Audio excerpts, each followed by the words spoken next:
Salut chers étudiants, on va continuer à faire quelques exercices concernant le cours des atomes et des ions. Pour l'exercice numéro 4, on a le numéro atomique d'aluminium et Z est égal à 13. عطونا العدد الذري ديال ذرة الألمنيوم هو 13. Pour la première question, déterminer le nombre d'électrons de l'atome d'aluminium. إذا هنا السؤال الأول بغاو عدد الإلكترونات ديال ذرة الألمنيوم.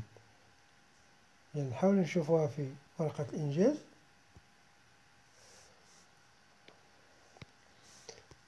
إذا بالنسبة للإكزرسيس ديجا أنا كتبتو لو نيميرو أتوميك ديال الألمنيوم قلنا عطاوه لينا هو 13.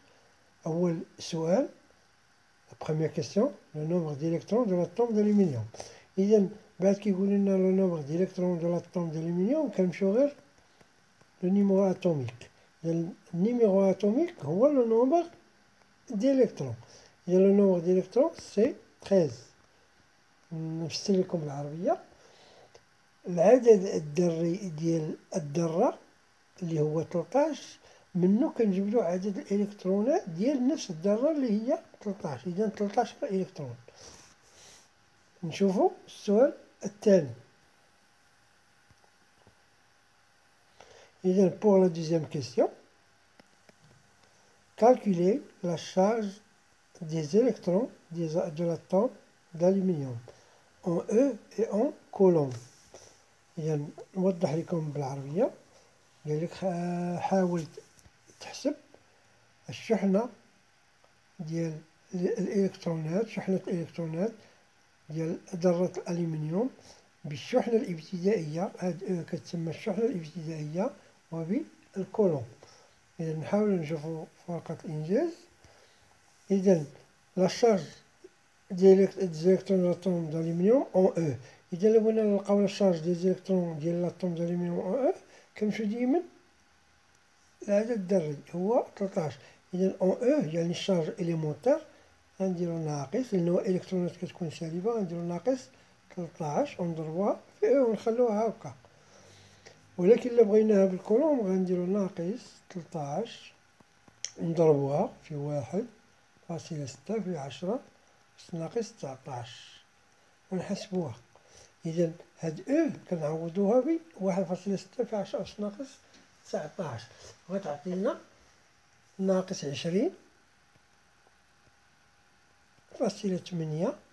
في 10 أس ناقص 19 ومننساوش الكولوم.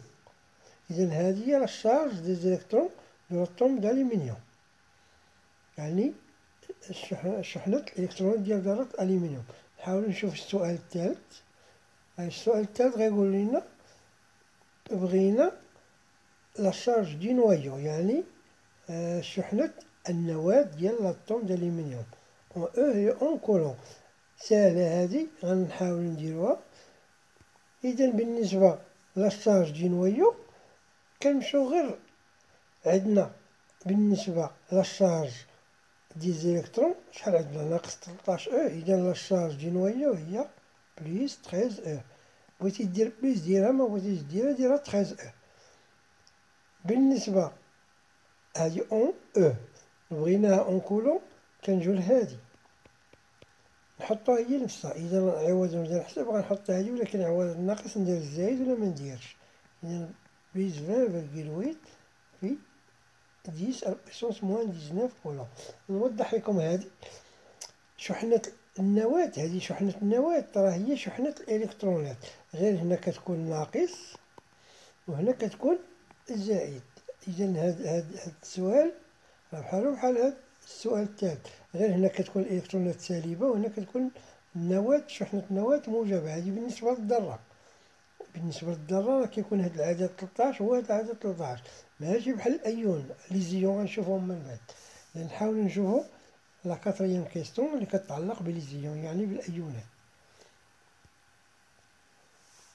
إذا لا كاتريام كيستيون dans certaines conditions expérimentales في بعض التجارب وهذا l'atome d'aluminium perd 3 électrons. إذا هنا بعد كيقول لك l'atome une atome perd عرفها فقدات 3 الإلكترون ولا 2 ولا 1.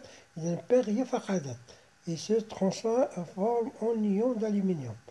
إذا تبدلات إلى إذا بعد إما كتفقد ولا كابتير يعني كتكتسب.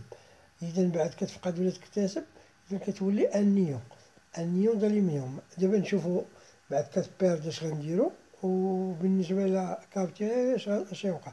إذا بالنسبة للسؤال أ écrire la formule des ions d'aluminium et donner le type de donner le type et la nature. إذا غنشوفوها دابا. إذا l'atome d'aluminium قلنا perd 3 électrons, il devient un ion d'aluminium. إذا la formule de l'ion l'aluminium غيبقى هو aluminium Al. غير هنايا غير عفوا هاد الالومنيوم متكتباش مزيان. إذا هنا Al دي من A ماجيسكيل و L مينيسكيل. غير هنايا il perd بعد تسمو perd عرفوها دي من هنا بليس perd بليس كابتير موان. هنا شحال من إلكترون 3. إذا غندير 3 بليس. هادي لا فورميل. sa nature c'est un cation. كاتيون. إذا كان هنا بليس كيكون إذا كان بير كيولي كاتيون. كان كابتير كيولي انيون. هنا كتكون موان.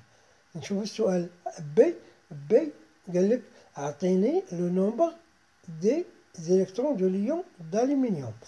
إذا شحال كان عندنا بالنسبة للذرة يعني لاطوم d'aluminium كان عندنا 13. وشحال بيردات الألومنيوم ذرة الألومنيوم بيردات يعني نقصات 3. إذا 13 ناقص 3 غيولي الأيون أو الأيون عفوا القلم ما كيكتبش مزيان. إذا الأيون هذاك اليون غيولي عندو 10 لي زيليكترون.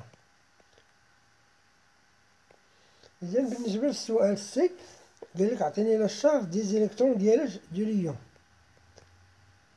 شحال عندنا حنا من إلكترون بالنسبة لهاد ليون؟ عندنا 10.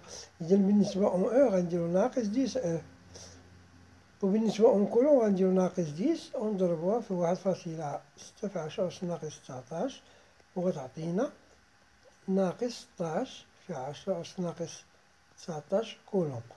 بالنسبة السؤال دي قالك شناهي لا شارج توتال دو ليون d'aluminium. غنجيو لهنا عندنا 3 بليس. إذا لا شارج توتال دو ليون هي بليس 3 أو. هادشي لهاد ليكسبوزون. اون كولون غنديرو بليس 3 فوا 1,6 فوا 10 موان 19 وغتعطينا بليس 4,8 فوا 10 على بويسونس 19 كولون. بالنسبة لا شارج توتال دو l'atome toujours elle est nulle. Voici l'exercice à une autre séance. Et c'est bon.